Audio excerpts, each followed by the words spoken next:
Hi friends, మనం previous వీడియోలో PVC Aadhaar card కోసం ఎలా అప్లై చేసుకోవాలనేది మనం ప్రీవియస్ వీడియో చెప్పాము. సో దానికోసం మన ఆధార్ కార్డ్కి మొబైల్ నెంబర్ లింక్ అయి ఉండాలని చెప్పాను. సో ఈ వీడియోలో మీ ఆధార్ కార్డ్కి మొబైల్ నెంబర్ లింక్ లేకున్నా సరే మీరు పీవీసీ ఆధార్ కార్డు కోసం అనేది ఆన్లైన్లో అప్లై చేసుకోవచ్చు. అది ఎలాగో ఈ వీడియోలో నేను చూపించబోతున్నాను. సో చూసే ముందు మన ఛానల్ ఇంతవరకు సబ్స్క్రైబ్ చేయకుంటే కనుక తప్పకుండా సబ్స్క్రైబ్ చేయండి, అలాగే లైక్ చేయండి, షేర్ చేయండి ఫ్రెండ్స్. ఓకే, ఇక టాపిక్లోకి వెళ్ళిపోదాం. సో మీ ఆధార్ కార్డ్కి మొబైల్ నెంబర్ లింక్ లేకున్నా సరే మీరు పీవీసీ ఆధార్ కార్డు కోసం అనేది అప్లై అనేది చేసుకోవచ్చు అని చెప్పాను కదా. సో దానికోసం ముందుగా మీరు ఏదైనా బ్రౌజర్ అనేది ఓపెన్ చేసుకోండి.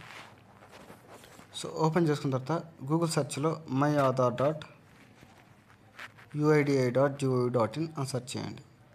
నేను వీడియో డిస్క్రిప్షన్లో ఈ వెబ్సైట్ యొక్క లింక్ అనేది ఇస్తాను. ఆ లింక్పై క్లిక్ చేశాక మీరు డైరెక్ట్గా ఆధార్ యొక్క అఫీషియల్ వెబ్సైట్కి అనేది రావచ్చు. సో చూడండి, మనకి ఇది ఆధార్ యొక్క official website. So welcome to my Aadhaar.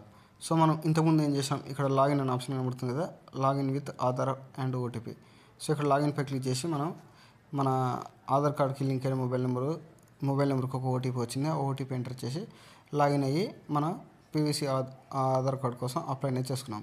So మన మొబైల్ నెంబర్ లింక్ ఉంది కాబట్టి.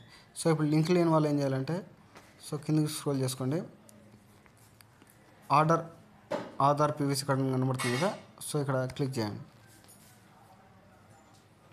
సో క్లిక్ చేసానికి ఇక్కడ చూడండి, మీ ఆధార్ నెంబర్ అనేది ఎంటర్ చేయమంటుంది. లైక్ క్యాప్చా కనబడుతుంది కదా, క్యాప్చా అనేది చేయండి.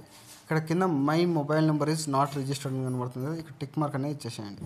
సో ఇచ్చేసిన తర్వాత ఇక్కడ ఏదైతే మొబైల్ నెంబరు ఇప్పుడు మీరు దేనికి ఓటీపీ రావాలనుకుంటున్నారో ఆ మొబైల్ నెంబర్ అనేది ఇక్కడ ఇచ్చేసి సెండ్ ఓటీపీ క్లిక్ చేశాక, సో ఇక్కడ మీరు ఏదైతే మొబైల్ నెంబర్ ఇచ్చారో ఆ మొబైల్ నెంబర్కి ఓటీపీ అనేది వస్తుంది. సో ఓటీపీ ఇచ్చేసి మీరు లాగిన్ అయితే అయిపోయిన తర్వాత same as it is 50 rupees అనేది మనీ అనేది పే చేయాలి. సో పే చేస్తే కనుక మనకు ఒక సర్వీస్ రిక్వెస్ట్ నెంబర్ అనేది వస్తుంది. సో మనం దాని సర్వీస్ రిక్వెస్ట్ నెంబర్ యూజ్ చేసి మనం మన పీవీసీ ఆధార్ కార్డ్ స్టేటస్ అనేది తెలుసుకోవచ్చు. అంటే ఎక్కడి వరకు వచ్చింది, ఎక్కడ ఉందనేది తెలుసుకోవచ్చు. ఓకేనా. సో ఇక్కడ మీరు 50 రూపీస్ పే చేసిన తర్వాత సర్వీస్ రిక్వెస్ట్ నెంబర్ వస్తుంది. అలాగే మీకు వితిన్ 1 వీక్లో పోస్ట్లో మీ పీవీసీ ఆధార్ కార్డ్ అనేది మీ ఇంటికి వచ్చేస్తుంది ఫ్రెండ్స్. ఓకేనా.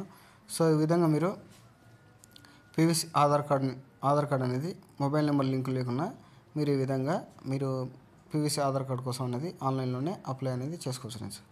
ఓకేనా ఫ్రెండ్స్. సో ఈ వీడియో నచ్చింది అనుకున్నాను. నచ్చితే తప్పకుండా లైక్ చేయండి, షేర్ చేయండి. Thank you.